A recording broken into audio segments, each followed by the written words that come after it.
These people that say never ever quit, that is not the right approach. That is for what we're trying to do, which is to chase excellence. That is not the right approach. It's not quitting. It's taking all of the data points you have to that point and making the most strategic long-term decision that you have. What is wisdom? The ability to make the right decision now that has the most beneficial long-term effects. Hello and welcome to another episode of Chasing Excellence. My name is Patrick Cummings, and as always, I am joined by Ben Bergeron. Every week here on the show, we dedicate some time to exploring how we can live a life of better health and increased fulfillment. We answer your questions about the 5 factors of health, dive deep on living a life of excellence, and explore the strategies and frameworks to help us chase what truly matters. Thank you, as always, for joining us this week. How are you, Ben? I'm doing good. Thanks, Patrick. Excellent. What do we got this week? We've got listener questions about whether strength plus a Metcon is good or bad programming, dealing with the ups and downs of entrepreneurship, getting stronger without putting on weight, and more.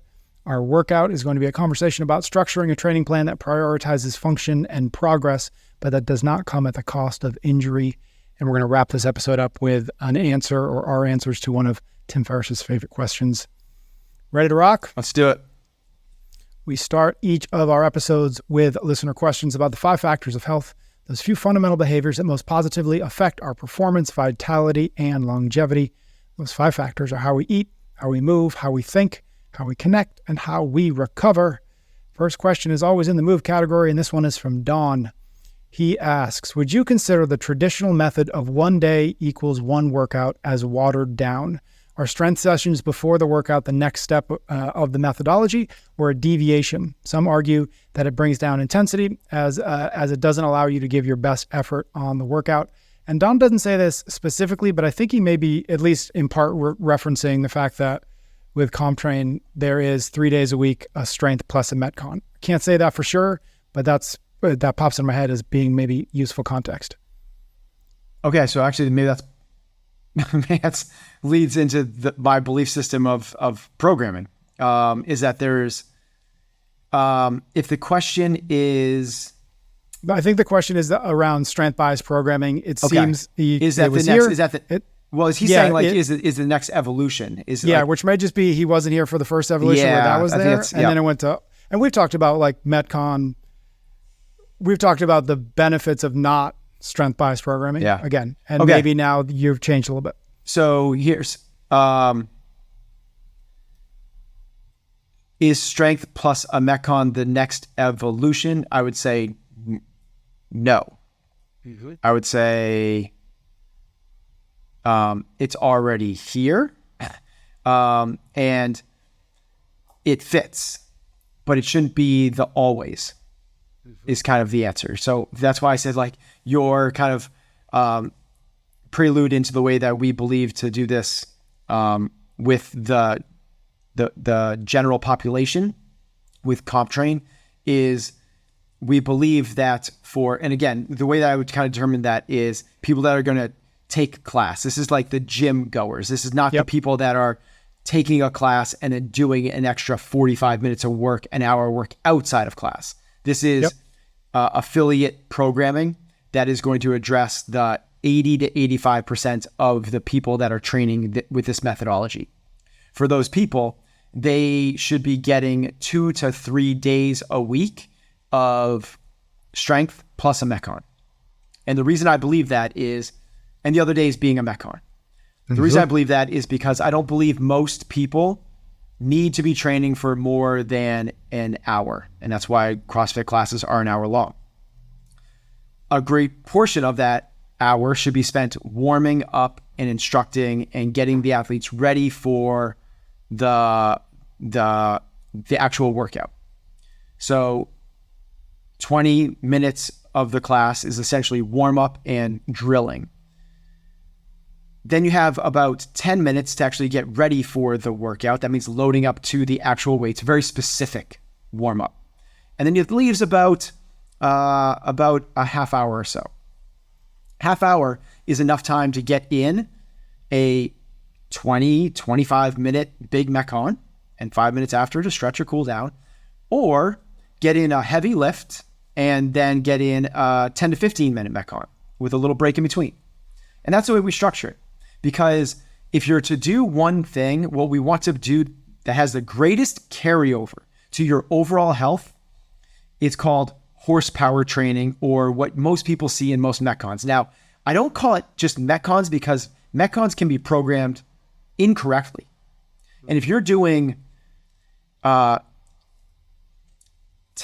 sit-ups into one kettlebell swing, I'm sure you extreme example, one kettlebell swing at 53 pounds with a 30-second break afterwards, that's not what we're talking about. That's not horsepower training. It's considered a Metcon, but that's not horsepower. Horsepower means you're at the threshold of cyclical capacity development.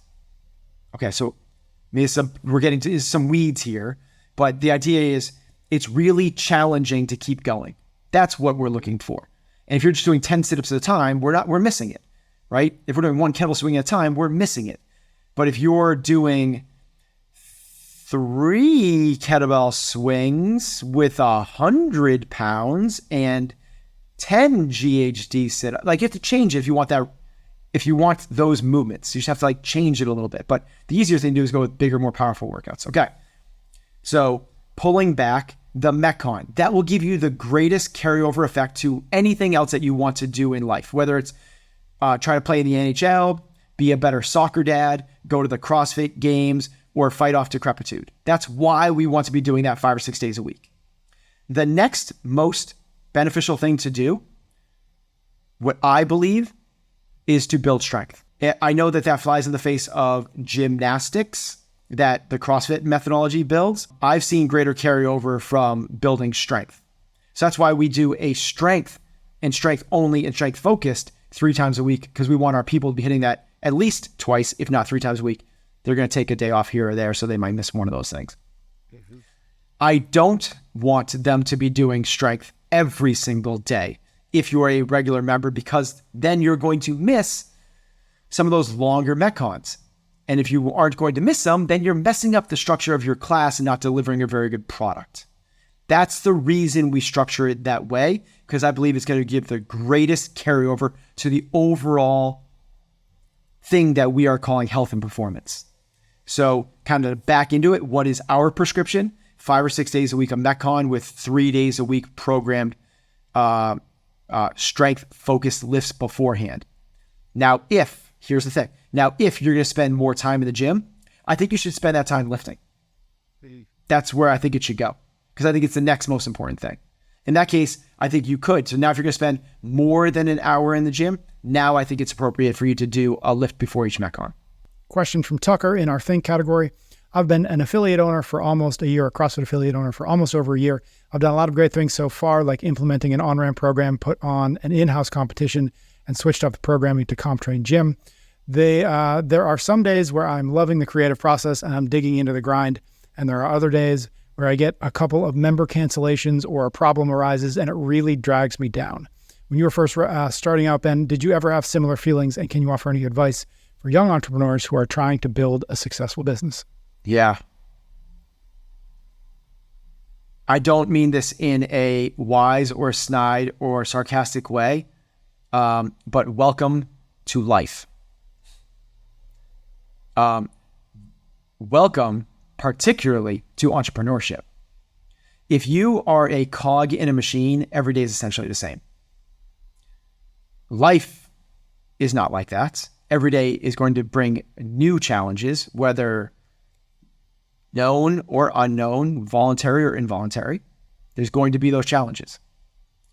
Well, entrepreneurship mimics life a whole lot more than it does the system of a machine, which is you being, essentially, if your job is to put car door handles on a car door in an assembly line, which machines have essentially taken over, but like, it's just like, it's not, you're not gonna have the ups and downs. You're not gonna have the roller coaster. That is what you're signing up for when you're creating a business. It's just part of the journey. So I don't say that to be wise. I say it to go in with eyes wide open that this is a necessary and required aspect to what you are doing, which is beautiful because it also gives you a chance to train. Entrepreneurship now is a way for you to train another way for you to get better at handling hard. And that's what this is. We're all trying to just get better at handling hard. And the way we do that is by working out. Some of us do it by meditating. Some of us do it by having high levels of self-awareness. Another way to do that is to actually sign up for hard, which is let's start a business. Now, here's where it becomes even more challenging is when you're passionate about this and it means a lot to you. And the more it means to you, the more heartache is going to be involved. If you're dispassionate and a member leaves, no big deal. Like whatever, like it's not your thing. Like meaning you're actually a firefighter and that's what you were born to do. And you believe that that's your actual passion, but you opened up this gym in your garage because it's a nice way for you to kind of like just share your open space and get some people to walk in and do this thing. Well, if a member leaves, it's no big deal. But if this is the thing that you felt like you were put on earth to do, is to help people become the best versions of themselves through this training platform and in this gym environment, and someone leaves, it can tear you up.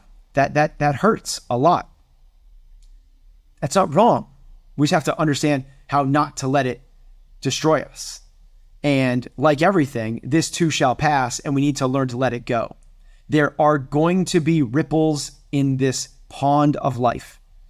And we need to understand is that when the ripples happen, so there are going to be pebbles thrown in.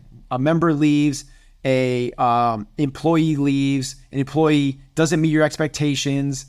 There's the toilet explodes and it's flooded. A competitor opens up next door. Those pebbles, sometimes rocks, sometimes big ripples are going to happen. If you try to calm the ripples down actively, you're going to make more ripples.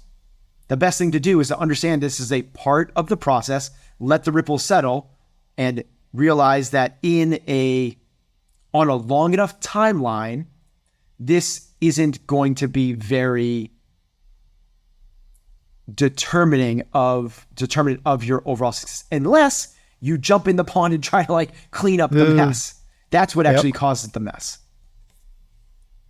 I think, one thing that thought that popped in my head as you're saying that, and we've talked about this similar reframe in other areas, but if you really think about it, the uncertainty and the little bit of heartache and the hard stuff is the price we pay for the life we want.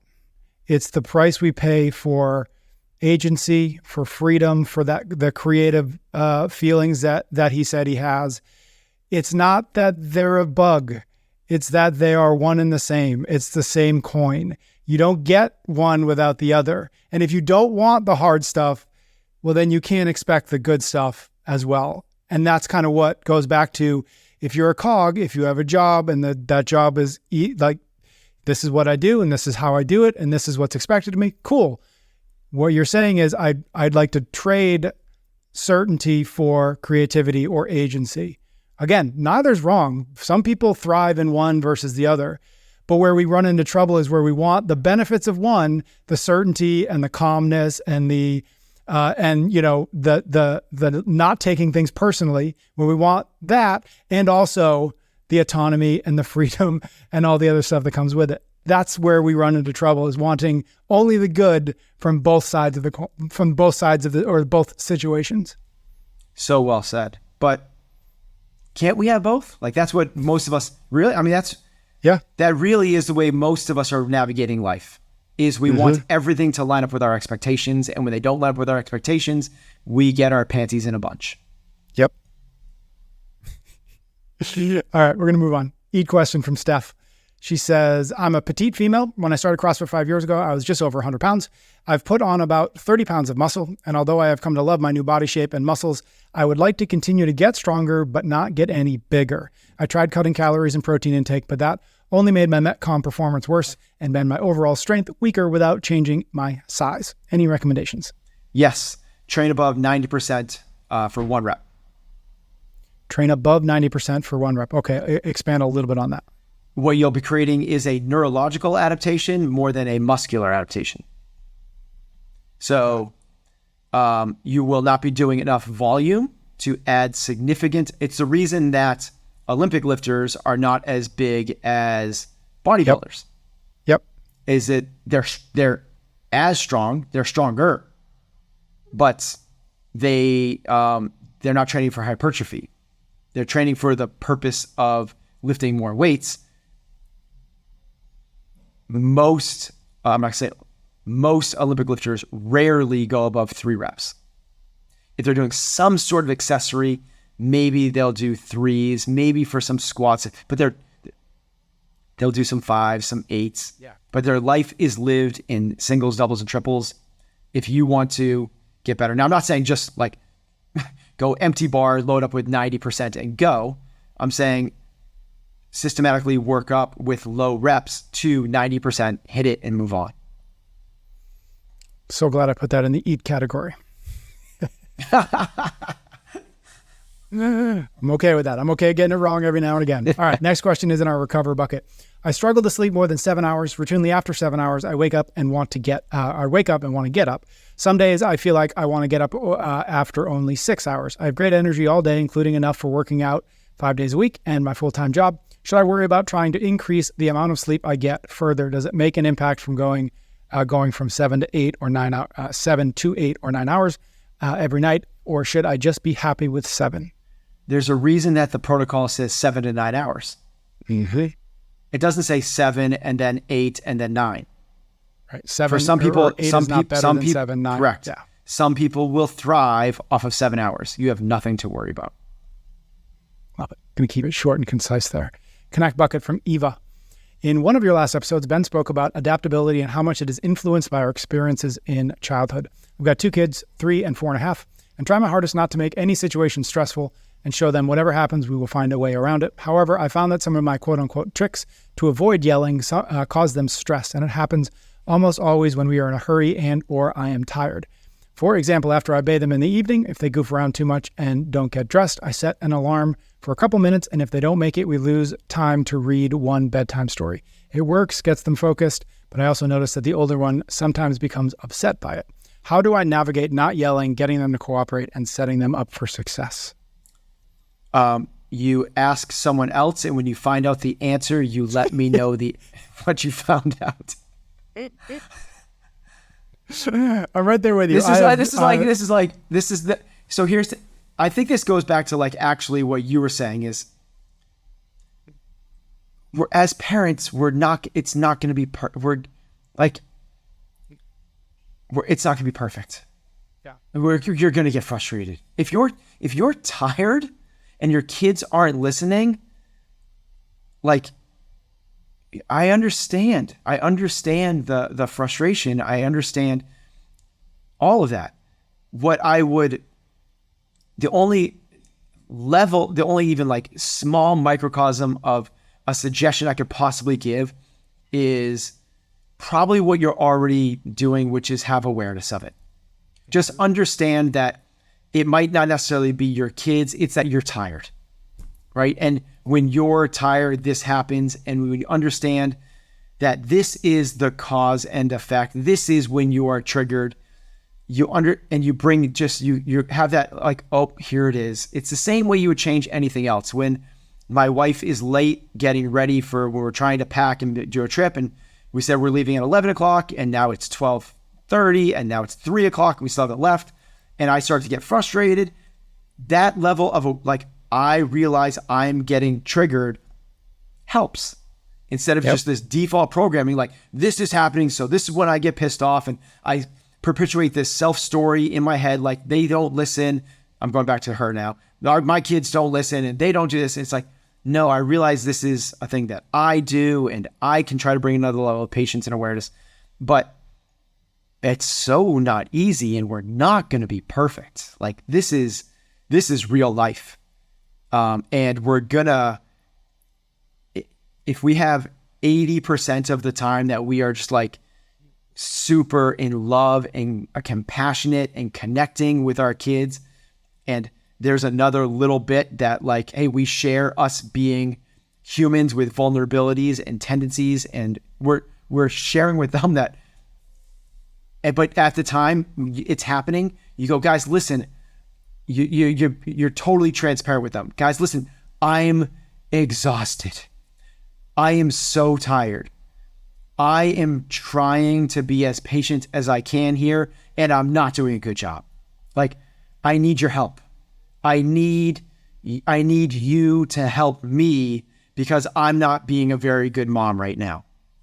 And get on the same team, as opposed to, I think, where most of us go, which is frustration. That bubbles. You feel all those same things, but then you try to fix it by asking them to change, and that's not going to happen. You know, I was at a in a spot yesterday, and a mom, one of the moms was dealing with a kid that was just crying, and she was trying to understand, and I couldn't figure out why. I was with the kid, started crying out of nowhere, and couldn't be consoled.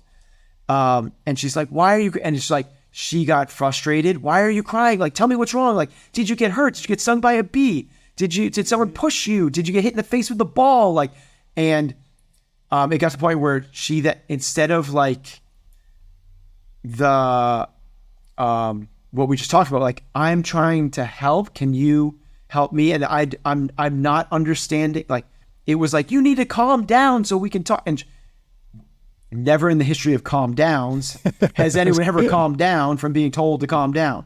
So it's this idea of like, let's not try to change them when you're in a frustrated state. The idea is, let's change you, but let's get them to help you change, not just do it on your own. I'm going to give 3 little tips because I'm in the same boat almost every single night. So 3 things that I think about. Right, it's an every night thing. Like, we're tired. It's an every night thing. Yeah. They don't listen. So 3 things that I try to remind myself. I'm usually pretty good. I don't always succeed. 1, they are going to get into bed. It just might be 10 minutes later than you'd prefer. That's okay. They will get into bed. The worst case scenario here is that they get to bed 10 or 15 minutes later than we'd like. That's not a big deal. The second thing is to her point about like setting an alarm. The one thing I would change, so she was setting an alarm, and if they didn't make it, they take a bedtime story away. I do the same thing with the alarm, except it then becomes, can the 2 of you get dressed before the alarm goes off? So it becomes a team effort, a race. Again, can we do this together? I'm here to help you. And kids love that. And you don't need to take anything away if they don't do it, because most nights they don't get it within 2 minutes. That's okay. They're 90% of the way there, and you can help them with the rest of the way there. Success. And then the third thing is kind of one of my only rules for myself that I, again, succeed usually, not always, is that no matter what's going on, I can't raise my voice. I can repeat myself till I'm blue in the face.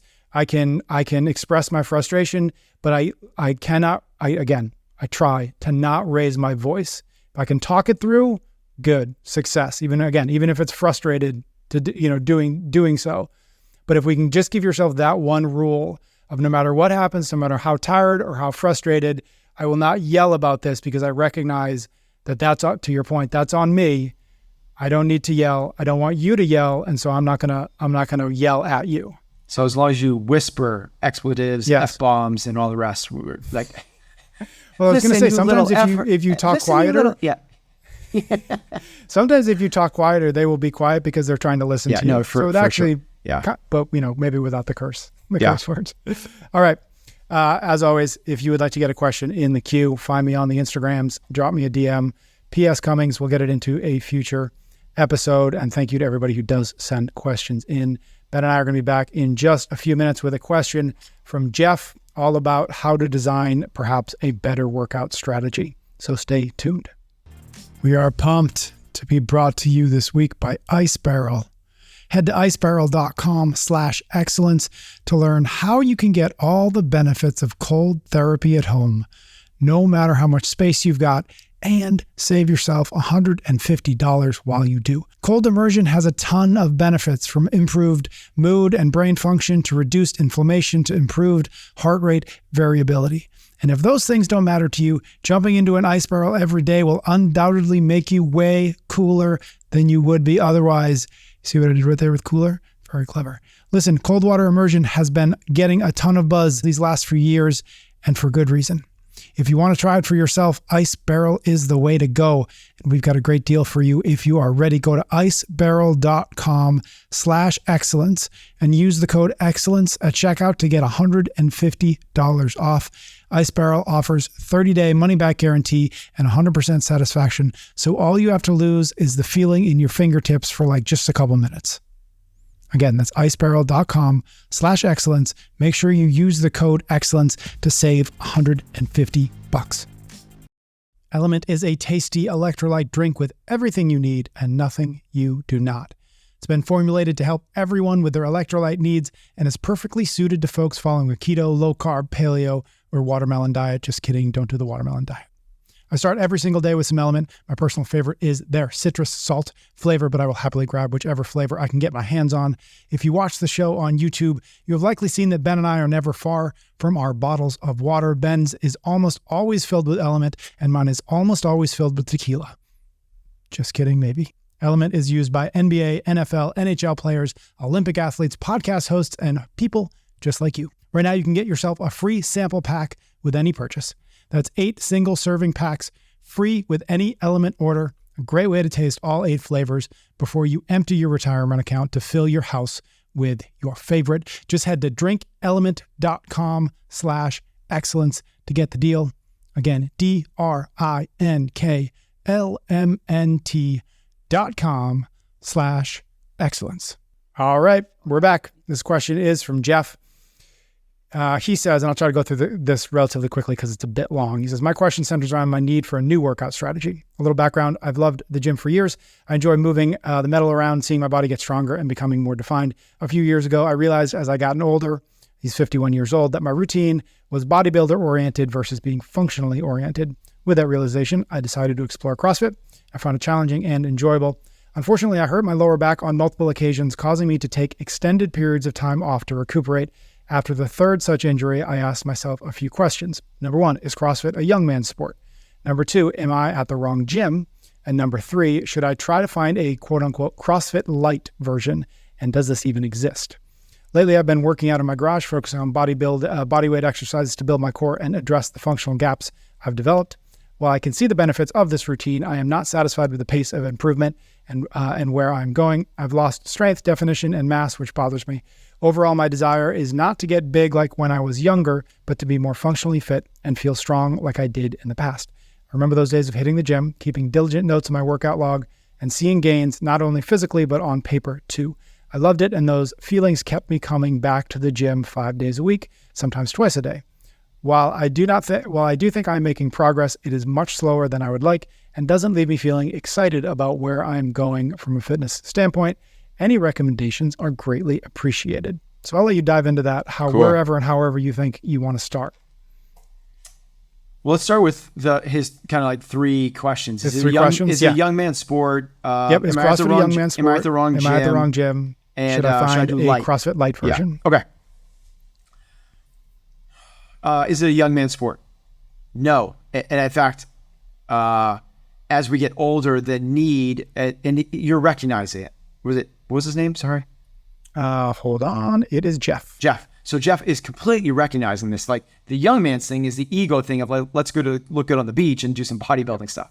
The old man's game is functionality. Like I need to be able to, like one of Kelly Starrett's good tests for longevity is, can you sit Indian style, keeping your legs crossed, stand up without losing your balance or using your hands? Like you need that level of strength, that level of mobility, you need that level of functionality, like to be able to live a long life. So this is a thing and what happens is the closer you get to CrossFit from bodybuilding, the closer you get to physical therapy.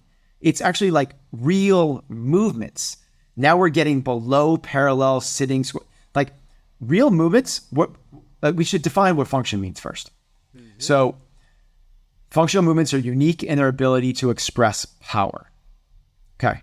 What that means is you can get a lot of power out of something like a pull-up, right? It's why we do pull-ups in CrossFit, because you're moving a large load, my body weight, 180 pounds, all the way from a fully extended position over my head to below my chin. That's a big thing, as opposed to something like, and I can go fast too, as opposed to something like a bicep curl, right, which is a bodybuilding thing. Both use your biceps, but one's going to do a much bigger load through a bigger range of motion and faster. And that's why we do kipping pull-ups as opposed to strict pull-ups, which is why we do strict pull-ups as opposed to bicep curls. So the better definition, though, I believe, is something you see in real life.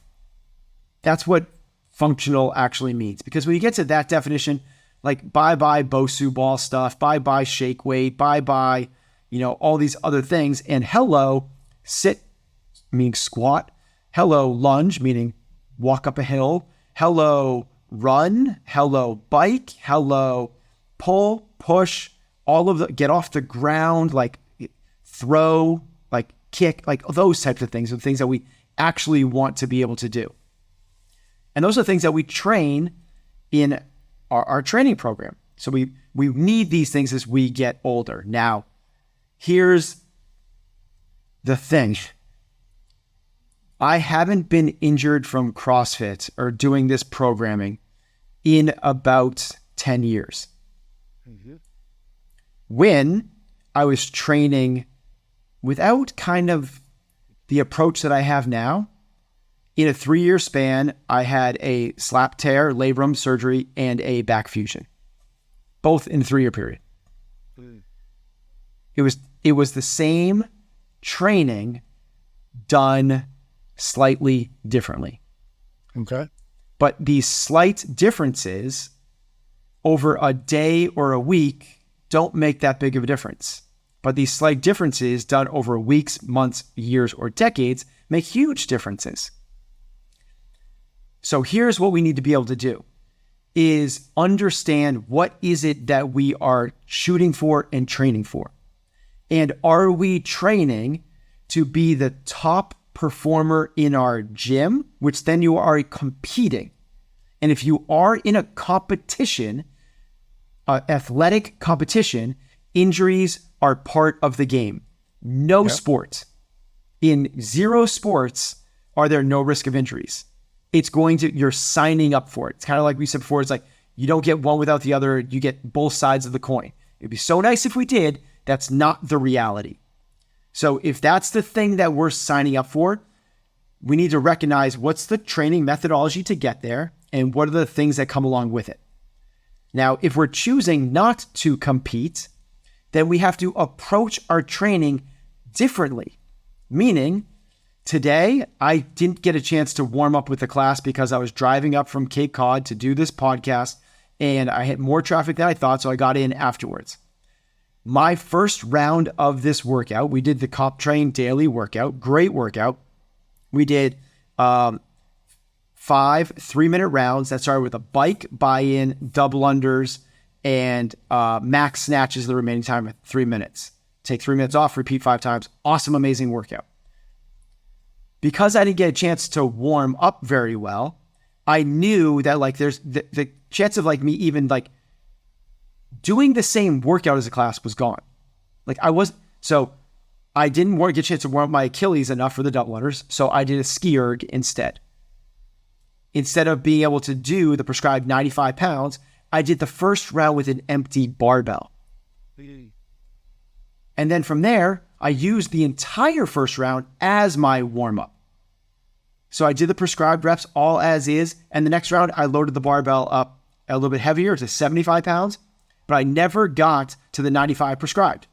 And I never went to the double unders because I didn't feel like that. So it's not about the idea of like, I need to do what everyone else is exactly doing and be able to compare on the leaderboard. It's about what's right for me, knowing I have a long trajectory towards a very distant horizon. And because of that, once you do that, and this is a analogy for life, the goal of today is just to get a stimulus slightly above homeostasis, create hormesis, a beneficial stress. That's actually what we're looking for, is just to create some form of beneficial stressor that creates an adaptation. That adaptation is not me being first in the class. It's not even doing the workout prescribed. Forget about prescribed weights. It might not even be prescribed movements. So this is why, having to talk about what I said before, butterfly, kipping, regular pull-ups, strict pull-ups, I do strict pull-ups. I've seen over the years when I do lots of kipping pull-ups, I get shoulder pain. I'm not willing to work through that shoulder pain for the end game of being comparable. My end game is shoulder health. So I choose strict pull-ups, and I do 60% of the prescribed pull-ups, if that's the number. If it's chest to bar pull-ups, I try to keep the number closer to 80 or sometimes even the same rep scheme. And the goal changes based off of what we're chasing. So this is what we need to recognize. What Jeff has to, we can do this as at any age, but it makes sense when you go like, Jeff, would you have your grandfather who is 88 years old come in and do the exact same workout that you're doing? And the answer, I know Jeff would say no. I would morph it a little bit for him. Well, Jeff, we got to morph it a little bit for you. Mm-hmm. You're closer to your grandfather than you are the competitor. And that's not because I don't even need to know how old Jeff is. I know that because 90% of the population that does this does not compete. Mm-hmm. They're not here to compete. Now, they might jump in the open because it's a part of the process that their gyms do, but that's not their goal. If it's not their goal, maybe they shouldn't even be doing the open. Maybe that's blasphemy in this space, but we have to recognize what it is we're chasing. And you trying to snatch 135 pounds and you trying to do handstand push-ups for the first time because it's programmed to the open probably isn't the right thing for your goals and your path. To the case in point, I was working out with somebody yesterday, Rick. So Rick, this is the Rick that he commented for us again. He's a friend of mine that we didn't realize was one of our friends. But Rick was telling me about how he did his workout, and the workout prescribed was 35 pull-ups. In the first round, he did 25 because he knew that 35 was going to be too much. Awesome. In the last round, he was planning on doing 30. But when he got to 28, he was like, that's enough. And he walked away. This might sound weird coming from a guy that's taking people to the top of the podium at the CrossFit Games. That is the right approach. These people that say never, ever quit, that is not the right approach. That is for what we're trying to do, which is to chase excellence. That is not the right approach. It's not quitting. It's taking all of the data points you have to that point and making the most strategic long-term decision that you have. What is this is Naval Ravikant's definition of wisdom. What is wisdom? Wisdom is the ability to make the right decision now that has the most beneficial long-term effects. Something of that nature, paraphrased. And I love that. It's the ability to make the best decisions now based off of long-term. Take the right actions now for the long-term effects. That takes a wise person because it's not what my peers are doing. It's not what my ego is saying. It's not what pleasure I can get out of this moment right now. It's based off the long-term goals, long-term wants, long-term needs, long-term objective, long-term vision. What is the right decisions and actions I'd be taking right now? That's what being wise is. We need more wisdom in our space. Okay, so that's the first one. They spend a long time on that. That's right. Real quick, I have one question about that, just please. So we make sure we hammer it. You had made the distinction that in a 3-year span, you had these 2 or 3 injuries. Something changed, and in the last 10 years, you haven't had it. I know you just kind of went over the whole of it, but if you had to narrow that down to like, what is the 1 or 2 things that changed from between the 3 injuries and now the 10 years of injury-free? Is it ego? Is it practice? Is it like, just give me a sense of that.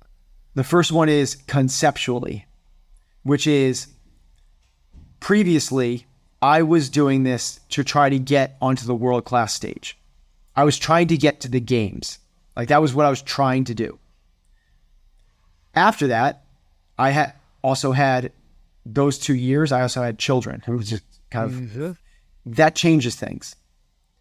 I realized I can't be out of commission for days, weeks, or months, which is what those injuries did to me. I can't do that. I shouldn't say can't. I don't want to do that. I don't want to be out of commission. What I want is a constant ready state. I want to be at 90% of my peak physical capacities at all times. So if I'm going to be at peak physical capacity at all times, the number one thing I can't do is be in a hospital bed recovering from a fusion for 6 days. What I can't be is on medications, not being able to sleep in a sling, not being able to use my right arm.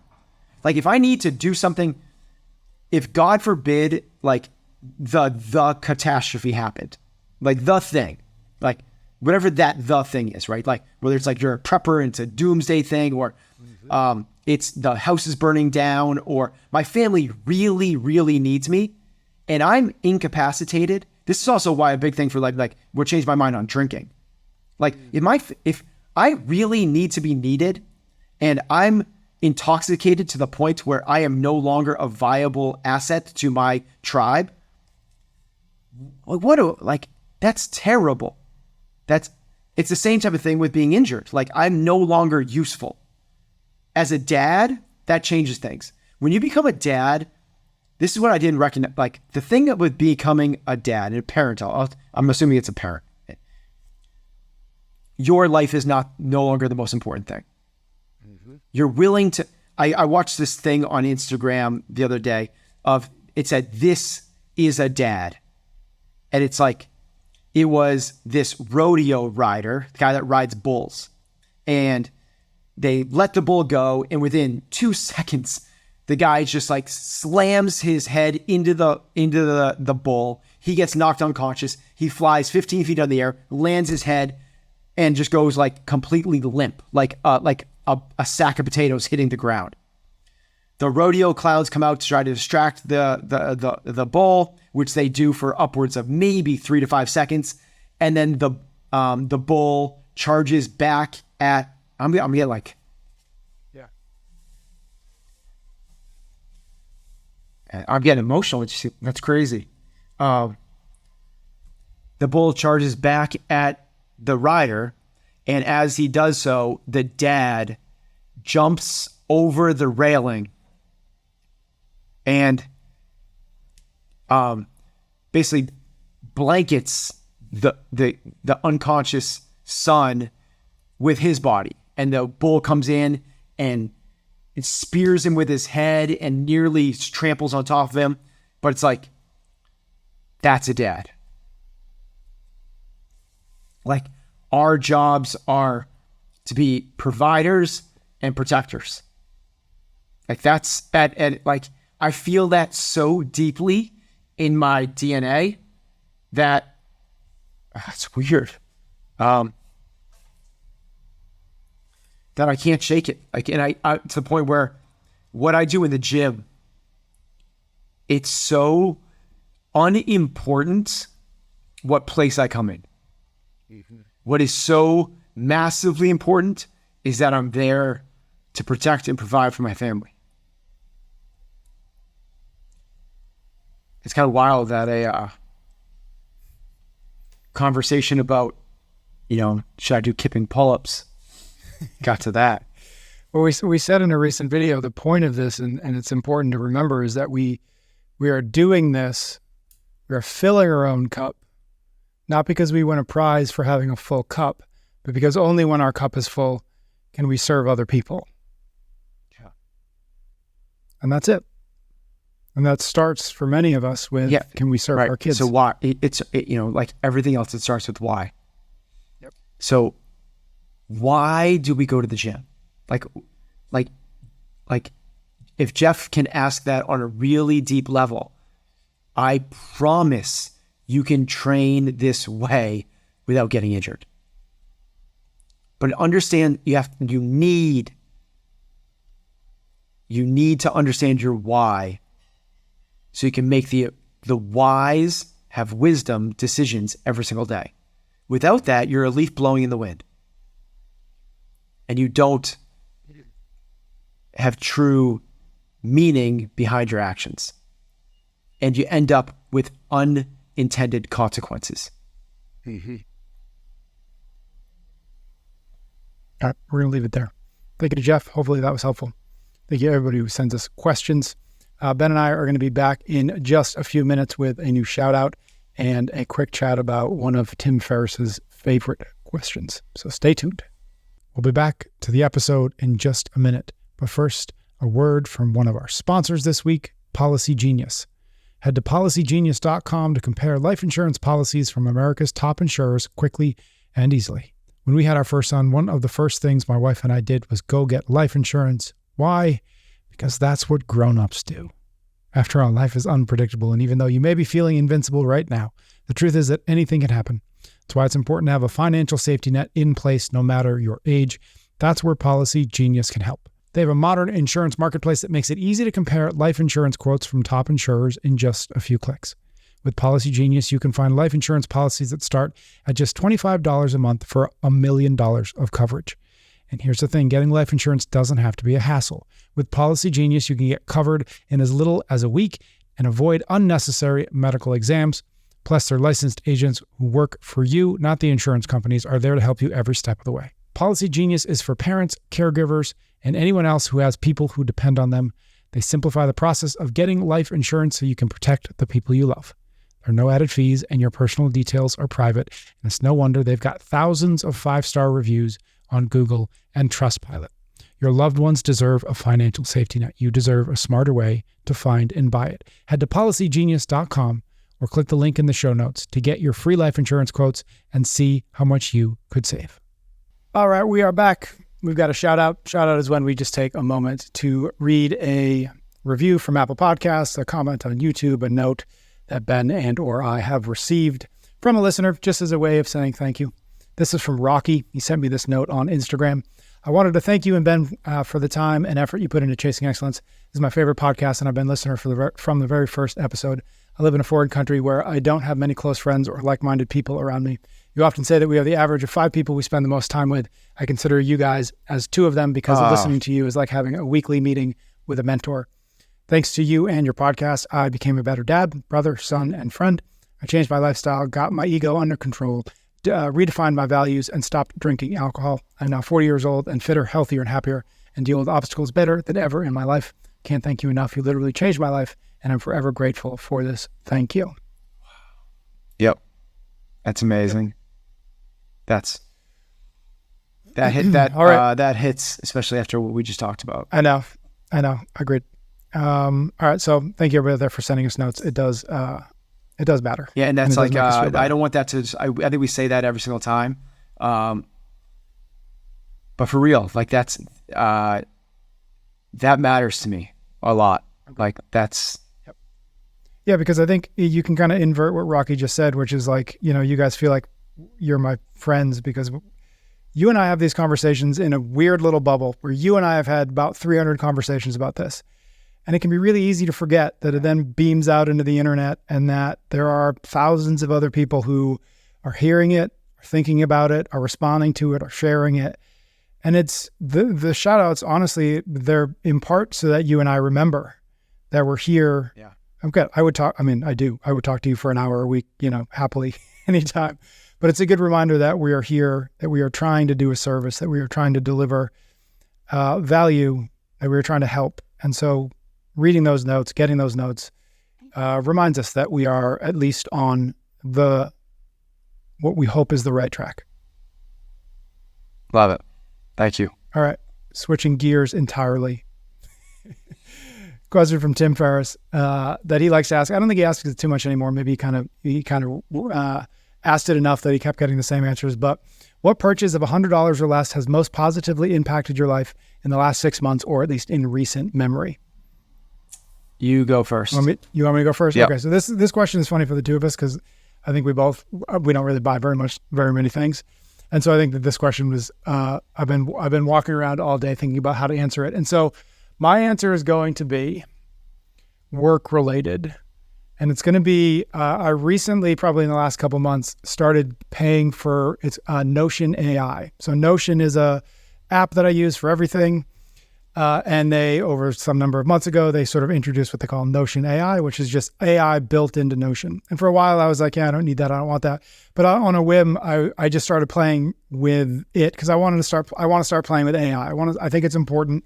You know, somebody who I admire, his name's Scott Galloway. He says that AI is not going to come for your job, but somebody who understands AI probably will.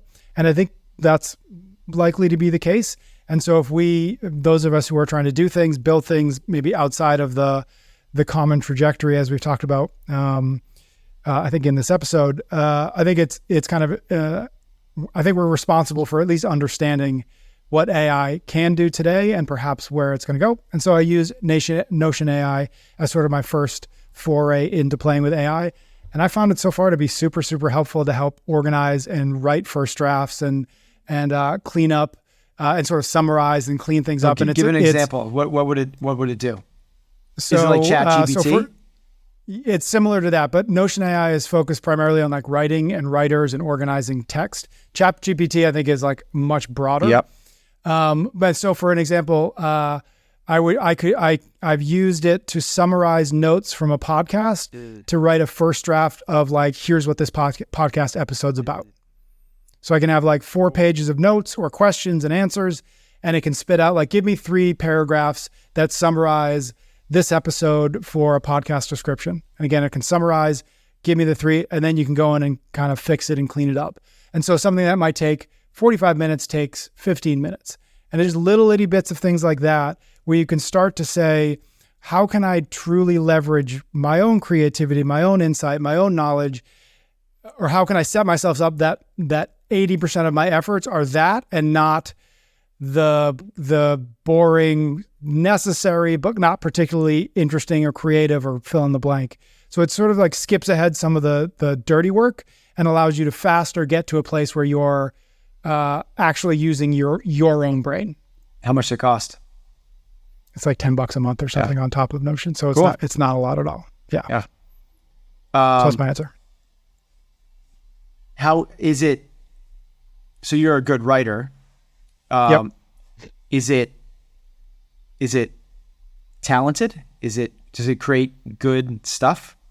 The best way I've heard describe, and this certainly is me, and I don't remember I got this, is that it's like having an intern in the sense of you would never share what the intern did to the world, but the intern can get you something to get started with.